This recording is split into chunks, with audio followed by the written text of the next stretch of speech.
खबर उत्तर प्रदेश की राजधानी लखनऊ से है, जहां मुहर्रम के जुलूस में धार्मिक एकता की मिसाल देखने को मिली। जब हिंदू धर्मगुरु स्वामी सारंग ताजिए का जुलूस था और इस ताजिए के जुलूस में देखिए शामिल हुए स्वामी सारंग और मुहर्रम के जुलूस में शिरकत कर मातम करते नजर आए। इस नजारे को देखकर लोग हैरान थे।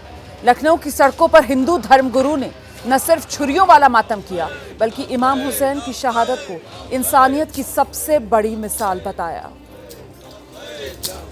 ये देखिए आप किस तरीके से संत नजर आ रहे हैं मुहर्रम के जुलूस में मातम करते हुए, और मातम भी छुरियों वाला मातम।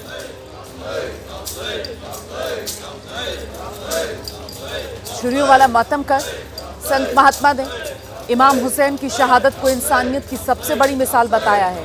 धर्मगुरु स्वामी सारंग ने एकता और भाईचारे का संदेश दिया, सभी धर्मों को एक दूसरे के करीब आने की अपील की है।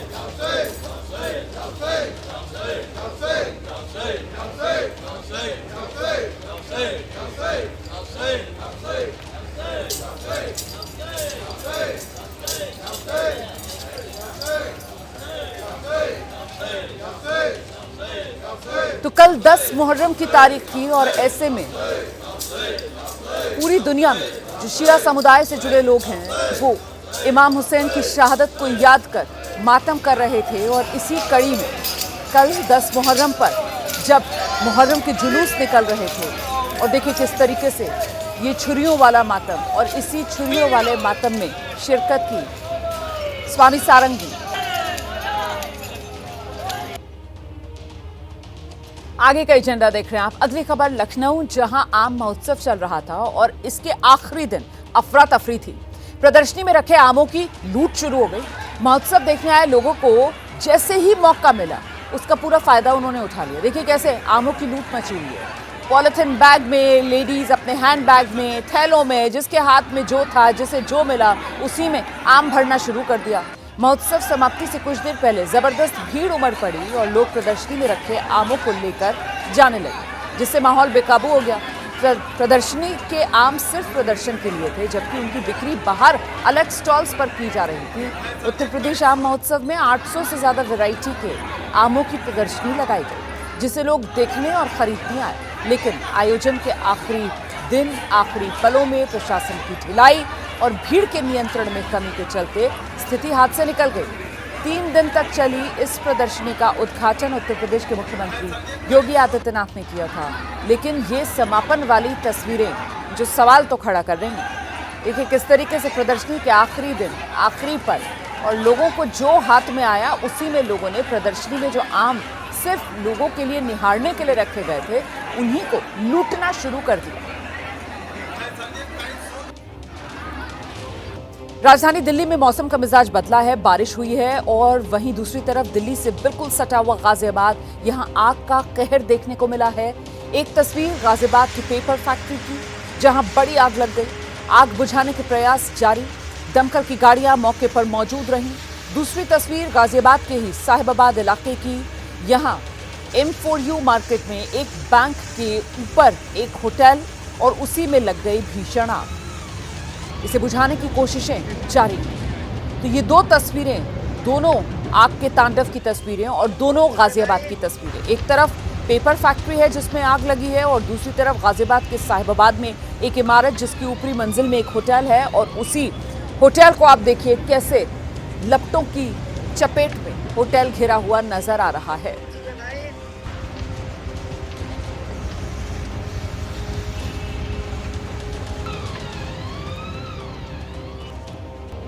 अब तस्वीरें उत्तराखंड की दिखाऊंगी आपको, जहां बारिश के मौसम के बीच सड़क झरना बन गई और वहां पर पानी बहने लगा। दरअसल पिथौरागढ़ जिले में लगातार बारिश हो रही है, इस वजह से ये जौलजीबी मुंसियारी रोड देखिए कैसे झरने में तब्दील हो गई। बीच सड़क पर पानी गिर रहा है, पहाड़ से आ रहा है पानी और बीच सड़क पर गिर रहा है। लोगों को आने जाने में भारी परेशानी का सामना करना पड़ रहा है, आवाजाही बंद है।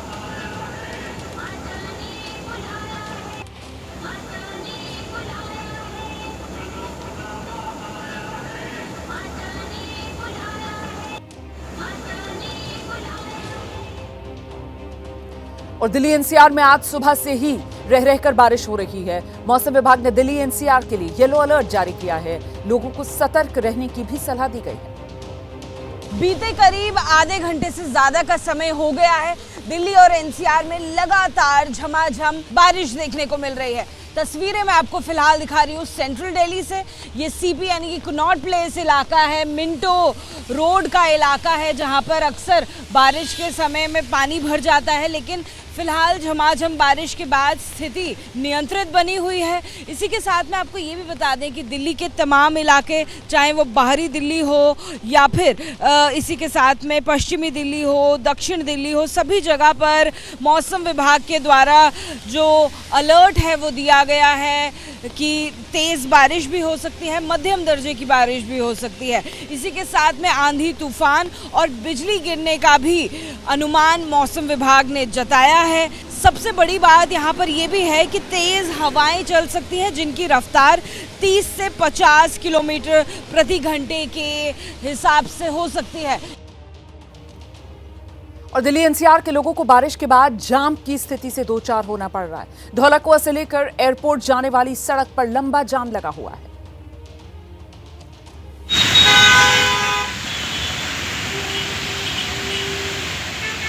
ये आपके सामने है, देखिए किस तरीके से गाड़ियां रेंग रेंग कर चलती हुई।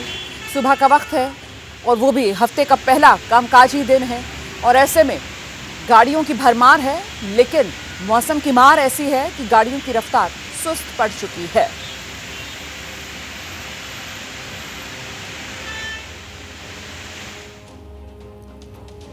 उधर मध्य प्रदेश के शहडोल में भारी बारिश की वजह से कोहराम मच गया। बाढ़ जैसे हालात बनने से लोग त्राहिमाम करते दिखे। बारिश और बाढ़ के आगे सब कुछ बेबस। मूसलाधार बारिश की वजह से शहडोल रेलवे स्टेशन का बुरा हाल दिखा। रेलवे ट्रैक पर कई फीट तक पानी भर गया, जिसका असर ट्रेनों की आवाजाही पर भी देखने को मिला। बताया गया कि रेलवे ट्रैक पर पानी भर जाने की वजह से ट्रेनों को बहुत सावधानी से निकाला जा रहा है। यहाँ पानी इतना ज्यादा है कि रेलवे ट्रैक डूबने के बाद पानी प्लेटफॉर्म को भी टच कर रहा है। वहीं शहडोल में भारी बारिश के बाद एक बड़ा हादसा हो गया। शहडोल सिंहपुर मार्ग पर पोंडा नाला को पार करते समय एक कार उफनाए नाले में बह गई। जब ये कार नाले में बही, तब कार में एक परिवार के कई लोग सवार थे, लेकिन इन लोगों ने वक्त पर कार से कूदकर अपनी जान बचा ली। वहीं शहडोल में एक्सिस बैंक का एटीएम सेंटर भी पानी में पूरी तरह डूब गया। एटीएम सेंटर के अंदर कई फीट पानी जमा था। इस नजारे को देखकर ऐसा लग रहा था जैसे एटीएम सेंटर नदी के ऊपर बनाया गया हो। वहीं पानी भर जाने की वजह से जो लोग एटीएम से पैसा निकालने आए, उन्हें भारी परेशानियों का सामना करना पड़ा। सड़क पर भी कई फीट पानी भरा था। ऐसे में लोगों ने बड़ी मजबूरी में ही दरिया बन चुकी सड़क को पार किया और एटीएम से पैसे निकाले। आगे का एजेंडा देख रहे हैं आप। खबर महाराष्ट्र से है, जहां मंत्री आशीष शेलार ने भाषा विवाद को लेकर बयान देते हुए इसकी तुलना कर दी पहलगाम में हुए आतंकवादी हमले से, जिस पर सियासत गर्मा गई है। शिवसेना उद्धव गुट की तरफ से आदित्य ठाकरे सामने आए और आदित्य ठाकरे ने इसी को लेकर बीजेपी पर करारा पलटवार किया। महाराष्ट्र के मंत्री आशीष शेलार ने प्रेस कॉन्फ्रेंस की और इस दौरान उन्होंने भाषा विवाद को लेकर बयान दिया, जिसमें उन्होंने इस विवाद की तुलना पहलगाम में हुए आतंकी हमले से कर दी। पहलगाम में उन लोगों ने किसी का धर्म पूछकर उसको गोली मार दी, हिंदू है गोली मार दो, और यहाँ पर इन्होंने निष्पाप हिंदुओं को कौन सी भाषा में आप पढ़ते हो या बोलते हो उसके ऊपर मारपीट की।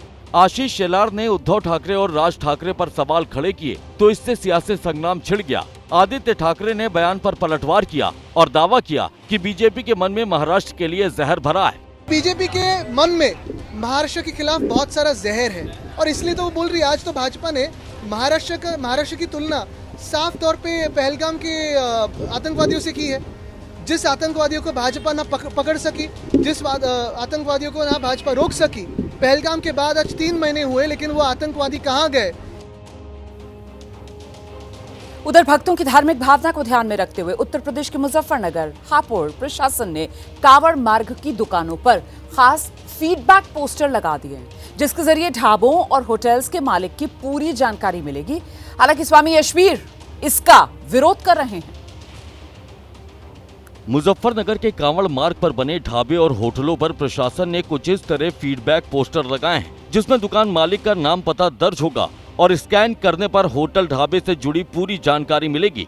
इसके अलावा फूड सेफ्टी ऐप भी लगाए गए हैं, जिन पर लोग खाने पीने में खराबी और रेट लिस्ट को लेकर अपनी शिकायत दर्ज करा सकते हैं। हम पूरी तरह से आश्वस्त हैं कि जनपद में बड़ी संख्या में जो श्रद्धालु आएंगे उनको किसी प्रकार की असुविधा नहीं होगी। कांवड़िया हो या फिर श्रद्धालु हो या फिर कोई भी आम आदमी हो, उस पर QR कोड दिया गया है, उस पर अपनी शिकायत दर्ज करेगा, जिसमें तत्काल कार्रवाई की जाएगी। हालांकि स्वामी यशवीर ने इस कवायद पर भी एतराज जताया है और इनके दुरुपयोग की आशंका जताई है। ये तो अब सीधा सीधा सनातन धर्म के देवी देवताओं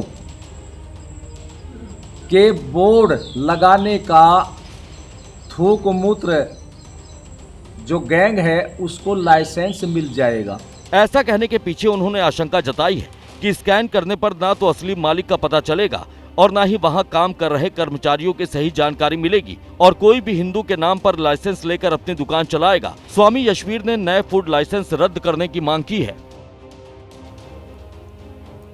तो कांवड़ यात्रा मार्ग पर होटल्स और ढाबों पर QR कोड के जरिए पहचान का जो रास्ता तलाशा गया है, उस पर सियासत भी गर्मा गई है।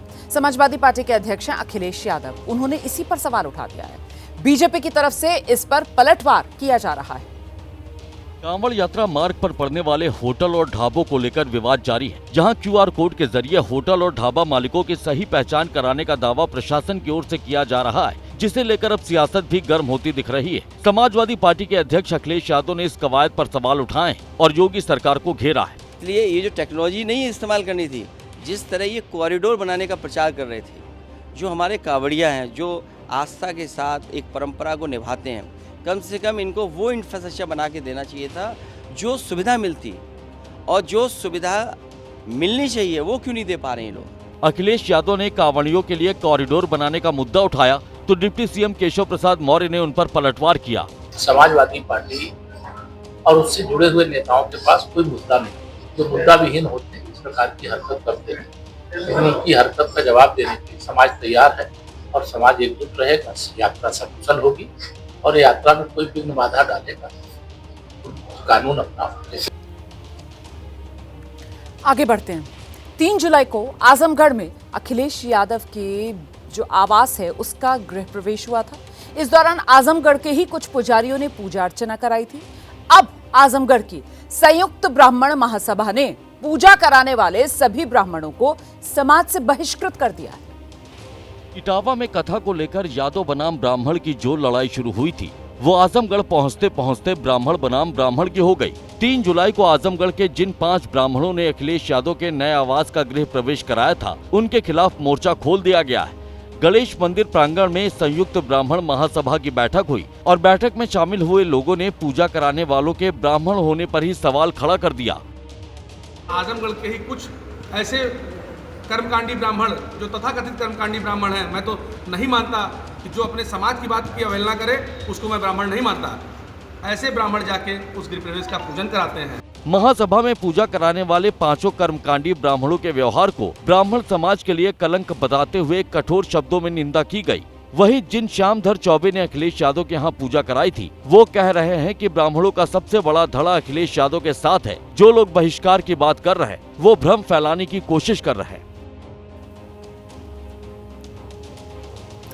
आगे का एजेंडा में अगली खबर, ब्रिक्स की ज्वाइंट डिक्लेरेशन में पहलगाम आतंकवादी हमले की निंदा की गई है। यूएन ने जिन आतंकवादियों और आतंकी संगठनों पर पाबंदी लगाई है, उन पर कार्रवाई की मांग की गई है। प्रधानमंत्री नरेंद्र मोदी ने आतंकवाद पर करारा वार किया और कहा कि आतंकवाद मानवता के लिए गंभीर चुनौती है। ब्रिक्स समिट के शांति और सुरक्षा सत्र में पीएम मोदी ने साफ कहा कि आतंकवाद की निंदा हमारा सिद्धांत होना चाहिए। आतंकियों पर प्रतिबंध लगाने में संकोच नहीं करना चाहिए। पीएम मोदी ने कहा कि 22 अप्रैल को पहलगाम में हुआ आतंकी हमला भारत की आत्मा, अस्मिता और गरिमा पर सीधा प्रहार था। ये हमला केवल भारत पर नहीं, पूरी मानवता पर आघात था। ब्राजील के रियो डी जेनेरियो में ब्रिक्स शिखर सम्मेलन के ज्वाइंट डिक्लेरेशन में पहलगाम आतंकी हमले की कड़े शब्दों में निंदा की गई है। ज्वाइंट डिक्लेरेशन में यह कहा गया है कि आतंकवाद के हर प्रारूप का खात्मा करना होगा, चाहे वो क्रॉस बॉर्डर मूवमेंट हो या आतंकियों को वित्तीय मदद हो या फिर आतंकी संगठनों को, आतंकवादियों को सेफ हेवन देना हो। यानी सीधे तौर पर यहां पाकिस्तान का नाम लिए बिना पाकिस्तान को सीधा संदेश दिया है। पीएम मोदी ने आतंकवाद के खिलाफ कड़ी कार्रवाई करने पर जोर देते हुए कहा कि आतंकवाद के खिलाफ प्रतिबंध लगाने पर कोई संकोच नहीं होना चाहिए। आतंकवाद के पीड़ित और समर्थकों को एक तराजू में नहीं तौल सकते। निजी या राजनीतिक स्वार्थ के लिए आतंकवाद को मूक सहमति देना किसी भी अवस्था में स्वीकार्य नहीं होना चाहिए। ब्रिक्स के शांति और सुरक्षा के सत्र में प्रधानमंत्री नरेंद्र मोदी ने साफ तौर से कहा था कि जो आतंकी संगठन हैं और आतंकवादी हैं उन पर कार्रवाई होनी चाहिए और उन पर सैंक्शन लगाने में किसी प्रकार का संकोच नहीं करना चाहिए। आतंकवाद के हर प्रारूप की निंदा करनी चाहिए।